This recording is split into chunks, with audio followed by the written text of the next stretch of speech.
Breaking news sa naging laban ni Jaron Ennis versus Karen Chokadzian. So pagdating sa mismong laban sa unang round, si Ennis na agad ang unang nagbibitaw ng suntok. Pero di tulad nung unang laban nila, may sagot na si Chokadzian. Kamuntik-muntikan pang bumagsak si Ennis, tinamaan ng left hook ni Chokadzian. Sa mga sumunod na rounds, tuloy pa rin ang pagiging agresibo ni Ennis. Pero nasisingitan siya ng suntok ni Chokadzian. May mga ilang suntok si Ennis na nasisingitan ni Chokadzian. Kumbaga ibang-iba na yung galawan ni Chokadzian ngayon compared nung unang laban nila. Solid din na tinatamaan ni Chokadzian si Ennis kahit mas marami ang mga binibitawang suntok ni Ennis. Mas solid naman ang mga patama ni Chokadzian. Sa round 5 dito na bumagsak si Chokadzian, tinamaan muna ni Ennis ng kaliwa. Na-stun ni Ennis si Chokadzian. Hanggang sa sinundan pa ni Ennis ng maraming kombinasyon. Hanggang sa na-corner na niya sa lubid si Chokadzian. At pinaulanan pa ni Ennis ng mga solidong suntok si Chokadzian. At dito na bumagsak si Chokadzian. Sa mga sumunod na rounds, gusto na rin sanang tapusin ni Ennis ang laban. Ngunit nadadali siya ng mga yakap ni Chokadzian. Pero may sagot pa rin si Chokadzian. Kumukonekta pa rin ang mga suntok niya kay Ennis. Yung mindset kasi ni Ennis is nakafocus siya sa knockout. Kaya nasisingitan siya ng mga suntok ni Chokadzian.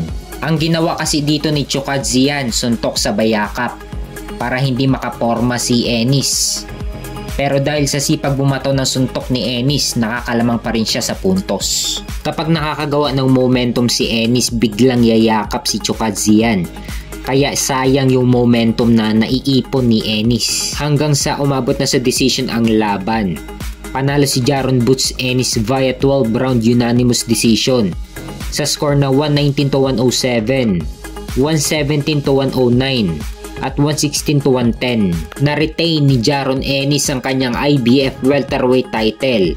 At may bagong kartada si Jaron Ennis na 33 wins with 29 knockout at walang talo. Samantalang si Chokadzian naman ay nalasap niya ang ikatlong talo niya sa kanyang pro boxing career na 24 wins with 13 knockout at may 3 talo. At pagdating sa post-fight interview, pahayag ni Jaron Ennis na target pa rin niya ang unification dito sa 147. Pero kung hindi niya makuha ang unification dito sa 147, aakyat na raw siya sa 154. Pahayag rin ni Eddie Hearn na gusto niyang makita na maglaban sina Jaron Ennis versus Veril Ortiz sa 154. One of the best fights ngayon sa boxing. At pinaplano na rin ni Eddie Hearn at ni Turki Al-Sheikh na magkakaroon ng 5 versus 5 sa Riyadh, Saudi Arabia. Riyadh season 5 versus 5 ng Matchroom Boxing Promotions at ng Golden Boy Promotions. So ibig sabihin 5 fighters ng Matchroom Boxing Promotions at 5 fighters naman ng Golden Boy Promotions. At isa sa pinaplano nilang ikasa ang Jaron Ennis ng Matchroom Boxing Promotions ni Eddie Hearn versus Veril Ortiz ng Golden Boy Promotions ni Oscar De La Hoya.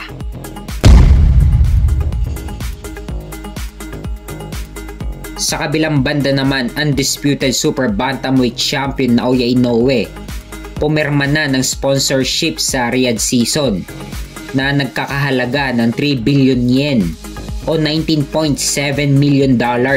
Napakalaki niyan. Hindi pa malinaw sa ngayon kung sponsorship lang ang pinirmahan ni Inoue o may kasamang laban sa Saudi Arabia. So expected na natin na isa na si Naoya Inoue na lalaban sa Riyadh season event ni Turki Al-Sheikh. Naniniwala si Turki Al-Sheikh na magiging mabuti at important ambassador si Naoya Inoue sa Saudi Arabia at sa Riyadh season. Hangad din ni Turki Al-Sheikh na ikasa ang mga magagandang laban kay Inoue.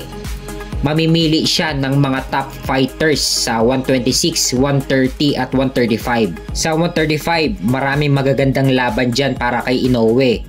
Nandyan sina Tank Davis, Shakur Stevenson at Vasily Lomachenko. Pero magandang laban talaga yung kay Tank Davis. Ito yung fantasy fight na gustong makita ng mga boxing fans. Sana makuha ni Turki Al-Sheikh si Tank Davis para madaling maikasa ang laban. Papayag siguro ang kampo ni Tank Davis kung aakyat si Inoue sa 135. Hindi siguro papayag ang kampo ni Tank Davis na magkita sa 126 o 130 pounds. Siyempre mautak yan si Tank Davis, hindi papayag yan na may makalamang sa kanya sa timbang. Siguro ang plano ni Tank Davis, papakyatin nila si Inoue hanggang sa 135. Siyempre advantage ni Tank Davis yon dahil division niya yung 135.